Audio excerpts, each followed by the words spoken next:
L'autre jour, je me connectais à ma chaîne YouTube, donc j'ai tapé mon adresse Gmail et mon mot de passe Google. Et puis je me suis rendu compte que mon mot de passe était, claqué au sol. Le problème aujourd'hui, c'est qu'avec ton compte Google, tu as Google Chrome, Google Drive, Google Doc, Gmail, Chromecast, Google Fit, etc. Donc je suis allé analyser mon compte Google et puis je me suis rendu compte que mon mot de passe datait un peu. Donc aujourd'hui, on va voir comment changer son mot de passe et sécuriser son compte Google. C'est parti!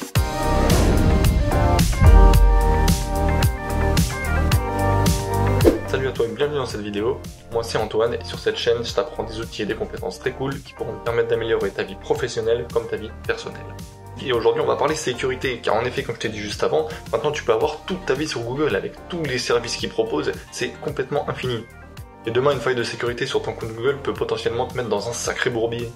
Donc cette vidéo va se dérouler en 4 parties, je vais d'abord te donner quelques conseils et bonnes pratiques pour te sécuriser et éviter tout hack. Après ça je te montrerai comment modifier ton mot de passe Google, puis comment récupérer un compte Google que tu aurais perdu à cause de ton adresse mail ou de ton mot de passe, et enfin je te montrerai comment sécuriser un compte qui aurait été piraté.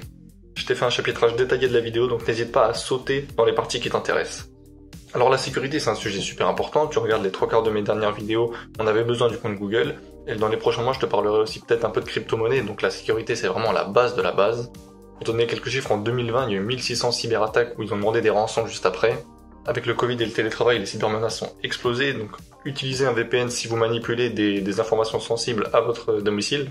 Aujourd'hui, vous avez 2 chances sur 3 que votre entreprise se fasse attaquer, donc c'est plus du tout une exception. Tous les ans, le coût de la cybercriminalité augmente et atteint les 600 milliards de dollars en fin 2021. Et puis la moitié des entreprises dans le monde qui sont pas du tout préparées à une cyberattaque, donc aujourd'hui c'est beaucoup plus rentable d'être hacker que braqueur. Les petites entreprises TPE et PME sont des grosses cibles pour les hackers parce que généralement elles sont pas très protégées. La plus grosse menace, c'est l'erreur humaine. Généralement, les hackers utilisent des liens de phishing dans les emails ou les SMS. Les gens cliquent dessus et là, à ce moment-là, le hacker peut prendre possession en fait de l'ordinateur ou de tout le système si l'ordinateur est connecté par exemple à un intranet. Donc règle numéro 1, on clique jamais sur des liens dans des mails où on n'est pas sûr du destinataire, où il y a un petit truc qui nous paraît louche. Vraiment, on vérifie les liens avant de cliquer. Sur les sites internet, avant de transmettre des données comme les informations sur les cartes bancaires, etc., il faut vérifier quand même que le site ait le certificat SSL, donc le HTTPS. J'ai fait une petite vidéo dessus pour vous expliquer ça. Globalement, il faut un peu se fier à son instinct. S'il y a des sites qui vous paraissent louches, vous ne transmettez aucune donnée dessus. Vérifiez les liens qu'on vous envoie avant de cliquer dessus. Par exemple, pour Facebook, il y a eu beaucoup ça. L'adresse exacte, c'est www.facebook.com. Et il y a des gens qui vont utiliser le nom de domaine et qui vont faire www.facebook avec 3 O ou avec un OU à la place. Et en fait, c'est généralement des liens de phishing, donc cliquez pas là-dessus. Sachez quand même que tous les sites référencés par Google, donc quand vous faites des recherches, tous ces sites-là généralement sont sécurisés, sinon ils ne seraient pas indexés par le moteur de recherche. Tout ce qui est offre exceptionnelle, remboursement, compte CPF, donc par mail, par SMS, par appel même, on répond pas, on transmet pas ses coordonnées. Investissement trop rentable, c'est pareil, les offres d'investissement trop rentable, ça pue, on n'y va pas. Des offres comme ça n'arrive jamais, l'argent ne tombe pas du ciel, personne ne vous remboursera par plaisir, donc on n'y va pas. Donc ça, tout ce qui est coordonnées bancaires, on ne donne pas, on ne donne jamais, personne ne vous demandera jamais vos coordonnées bancaires. Même votre banquier lui-même ne vous demande pas vos coordonnées bancaires, donc on fait gaffe, on vérifie l'identité des interlocuteurs. Par exemple, il y a souvent des appels d'assurance maladie, compte CPF, etc. On demande exactement quelle société c'est, pourquoi ils font ça, quel est leur intérêt là-dedans, et si vous demandez vos coordonnées bancaires, c'est mort, on raccroche direct. Pour finir, tout ce qui est Wi-Fi public, on fait gaffe. Je vais pas vous dire de ne pas y aller parce que McDo, par exemple, ou SNCF, ils le font. Mais c'est-à-dire qu'il y a des gens qui mettent des box à côté, par exemple, des Wi-Fi SNCF, qui vont donner le même nom de leur Wi-Fi. Sauf que si tu te connectes à la Wi-Fi du gars qui a posé la box et en faisant croire que c'est celle de la SNCF, il va pouvoir en fait te piquer toutes tes données de ton téléphone. Donc surtout, on fait attention, on vérifie que c'est bien la bonne Wi-Fi. Généralement, il y a des petits panneaux qui donnent le nom exact de la Wi-Fi, par exemple pour SNCF et McDonald's. Je vous mets un article de France Numérique dans la description si vous voulez aller plus loin, avec une liste encore plus détaillée de bonnes pratiques. Vraiment, la sécurité, c'est le socle de votre vie. En fait, vous pouvez avoir fait de grandes choses. Toute votre vie est sur votre ordinateur, votre téléphone, sur le cloud, etc. Donc, tout peut basculer à n'importe quel moment si vous n'avez pas une grosse sécurité. Donc, on ne néglige pas la sécurité. Voilà, maintenant, on va passer dans le vif du sujet. On va parler de la modification du mot de passe. Donc, on se retrouve sur Google maintenant. Alors, pour commencer, on se retrouve sur Google. Et tu vas cliquer sur la petite mosaïque en haut à droite et tu vas aller sur ton compte. Donc là, c'est la page de ton compte Google. Et à gauche, tu as un petit menu. Tu vas cliquer sur sécurité avec le petit cadenas. Donc on va explorer cette page un peu en profondeur juste après. Et pour modifier ton mot de passe, tu vas cliquer sur mot de passe. Donc tu vois, dernière modification en 2014. Quel scandale. Tu saisis ton mot de passe actuel. Et enfin, tu peux saisir ton nouveau mot de passe. Donc un bon mot de passe, en général, on dit que c'est plus de 8 caractères, avec des majuscules, des minuscules, des chiffres et des caractères spéciaux. Donc juste en dessous, tu vois que Google te dit si ton mot de passe est plutôt sécurisé ou plutôt faible. Donc là, c'est bon. Le mien est élevé. Donc ton mot de passe, tu vas le confirmer. Et ensuite, soit tu vas le noter sur un papier où tu peux retrouver, soit tu utilises un mnémotechnique pour pouvoir le retenir sans le noter. Donc une fois que c'est bon pour toi, tu cliques sur modifier le mot de passe. Ensuite, il y a une pop-up qui apparaît pour te dire que Google va en gros te déconnecter de la plupart des appareils où tu es connecté, sauf celui que tu utilises actuellement, et ton smartphone, parce que généralement ça sert quand même à t'envoyer des SMS et des choses comme ça pour confirmer ton identité. Donc tu fais OK, modifier le mot de passe. Donc encore une fois, note bien ton mot de passe quelque part pour que tu puisses t'en rappeler. Et c'est bon, ton mot de passe est modifié. Donc là, vérifie la dernière modification du mot de passe. Moi c'est bon, c'est ce matin. Donc bravo à toi, t'as modifié ton mot de passe. Voilà, maintenant tu sais comment modifier ton mot de passe, et maintenant on va voir la récupération du mot de passe. Donc si tu as perdu, par exemple, ton adresse mail, je ne sais plus laquelle c'est, si tu as oublié ton mot de passe et que tu n'arrives pas à le récupérer, je vais te montrer exactement comment Google procède quand tu as perdu des informations de ton compte et que tu n'arrives plus à te connecter. Alors voilà donc la page du support Google. Donc tu vois, il propose de t'aider sur toutes les applications Google dont je te parlais en début de vidéo. Donc il y en a quand même beaucoup. Nous on va cliquer sur compte Google. Donc tu vas dérouler article populaire. Et tu vois, il y a récupérer votre compte Google ou Gmail. Donc tu cliques dessus. Donc là tu vas tomber sur la page spécifiquement dédiée pour récupérer ton compte Google ou Gmail. Là tu vas regarder le cas qui te correspond. Donc là, par exemple si tu as oublié ton mot de passe, ou si tu as oublié l'adresse mail que tu utilises pour te connecter. Par exemple, on va dire que j'ai oublié mon adresse mail. C'est quand même peu probable, mais ça arrive. Donc tu vas cliquer sur le lien qui te donne, trouver votre nom d'utilisateur, et tu vas simplement en fait te connecter avec autre chose. Normalement tu avais rentré ton numéro de téléphone, tu avais rentré une adresse mail de secours. Il va utiliser tous ces moyens de connexion secondaires pour te renvoyer tes informations que tu as oubliées ou que tu as perdues. Donc là par exemple, je rentre mon numéro de téléphone pour retrouver mon adresse mail. Ensuite il va te demander le prénom et le nom, tu fais suivant, et là par exemple il va t'envoyer un code de validation par SMS. Donc moi je vais pas le faire parce que j'ai pas oublié, mais grâce à ça tu vas pouvoir revalider ton compte par d'autres moyens.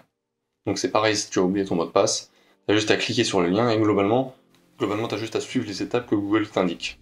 C'est très détaillé et il y a normalement tous les cas possibles et inimaginables. Google sait tout et Google peut répondre à tout. Voilà, maintenant on va passer à comment sécuriser son compte Google, donc s'il a été piraté par exemple, ou si simplement tu veux ajouter plus de sécurité, comme par exemple la validation à 2 étapes. Donc je te montre ça maintenant. Donc on va se re-rendre sur la page support Google, on va recliquer sur compte Google, on va pas déplier article populaire mais résoudre un problème, sécuriser un compte Google piraté. Donc là tu vas encore avoir toutes les étapes que Google t'indique pour sécuriser ton compte. Donc nous on va faire les choses les plus importantes. Mais si vraiment tu veux aller à fond, tu peux aller regarder dans le détail cette page. Donc nous on va revenir sur le compte Google dans la partie sécurité. Donc pour commencer on va regarder la partie activité liée à la sécurité de votre compte. Donc en fait ça va être toutes les nouvelles connexions à des appareils, ou par exemple les mots de passe modifiés. Et tu vas avoir toutes les activités de ton compte qui sont inhabituelles. Donc si demain tu te connectes à ton compte Google sur un nouvel ordinateur, il va te l'afficher ici. Donc tu regardes que toutes ces activités, tu les reconnais bien, tu vérifies qu'il s'agit bien de toi qui a fait ça, et si c'est pas toi, tu vas pouvoir signaler une activité à Google, qui va encore te guider par la suite. Donc moi j'ai pas d'activité suspecte, mais si tu en as, tu vas avoir des options pour signaler cette activité. Ensuite, on va regarder les différents appareils auxquels tu es connecté avec ton compte Google. Donc tu vas cliquer sur gérer les appareils, et ça c'est moi personnellement, tous les appareils avec lesquels je suis connecté sur mon compte Google. Donc tu vas avoir mon PC perso, mon téléphone, et là vu que je viens de changer de mot de passe Google, en fait, les 3 autres appareils auxquels j'étais connecté, bah ça m'a déconnecté puisque, vu que j'ai changé de mot de passe, ils vont me demander de me reconnecter et de rentrer à nouveau mon mot de passe.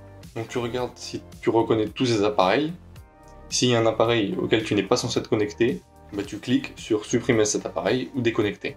Donc ça c'était pour vérifier toutes les activités suspectes sur votre compte et les possibles piratages de votre compte Google.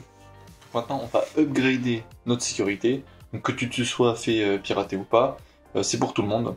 Donc on va commencer par ajouter la validation à 2 étapes. Donc tu vas cliquer sur validation à 2 étapes.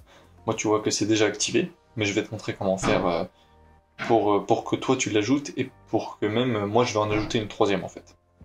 Donc tu cliques sur validation à 2 étapes.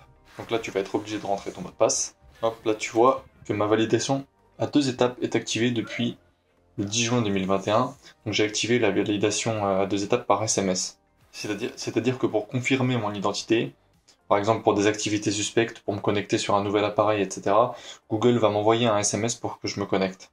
C'est pas quelque chose que je fais à chaque fois que je me connecte, mais si je me connecte sur une IP où je me suis jamais connecté, si je me connecte à l'étranger, etc., et ben il va me demander de copier le numéro que j'ai reçu par SMS. Donc ça permet que si quelqu'un récupère votre mot de passe et se connecte en dehors de votre maison ou des endroits auxquels vous êtes déjà connecté, et ben il pourra pas se connecter même avec le mot de passe parce qu'il aura pas reçu le SMS. Donc je t'invite à cliquer sur SMS pour faire la validation à 2 étapes par SMS. Tu cliques dessus et ils vont te guider, en fait c'est très très simple, ça prend 2 secondes. Moi je vais faire donc une triple validation. Donc je vais faire la validation avec Google Authentificator. C'est une application assez pratique en fait, qui est utilisée sur beaucoup d'applications et de logiciels. Moi j'utilise par exemple pour une application crypto-monnaie. En fait ça va t'envoyer un code qui va se rafraîchir toutes les 30 secondes je crois. Il n'y a que toi qui l'as en fait, il n'y a que celui qui possède le téléphone avec l'application dessus qui peut avoir accès. Donc il faut avoir le mot de passe, le SMS plus le Google Authentificator pour les applications. Tout ce qui est application avec des données sensibles ou de l'argent, ça peut être vraiment cool de l'avoir.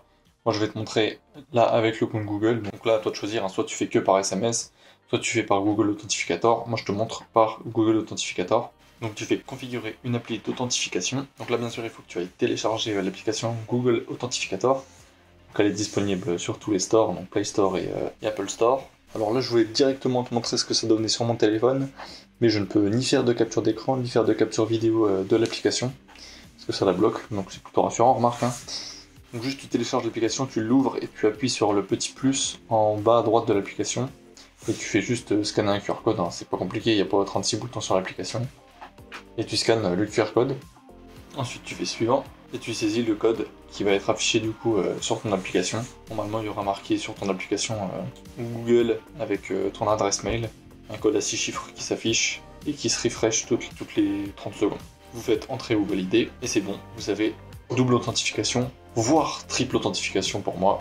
Et maintenant au niveau sécurité, on peut dire que vous êtes déjà très très bien. Sachez que si vous avez suivi toute la vidéo, arrivé à cette étape-là, franchement, c'est compliqué d'être piraté. La seule façon pour moi, je suis pas un expert en sécurité, mais pour moi la seule façon que vous pourrez encore vous faire pirater, c'est vraiment que vous cliquiez sur un lien phishing que vous recevez par email ou par SMS. Donc vous pouvez retourner sur la page de sécurité Google, où il vous donne encore d'autres conseils qui sont vraiment en cas d'extrême urgence, là où vous êtes fait pirater complètement. Et donc il y a pour chaque cas, donc chaque cas est détaillé, donc vous trouvez peut-être le vôtre si vous êtes fait pirater. On peut toujours aller plus loin au niveau sécurité, mais là, si vous avez suivi la vidéo, vous êtes déjà au-dessus de la moyenne de la population en termes de sécurité, clairement.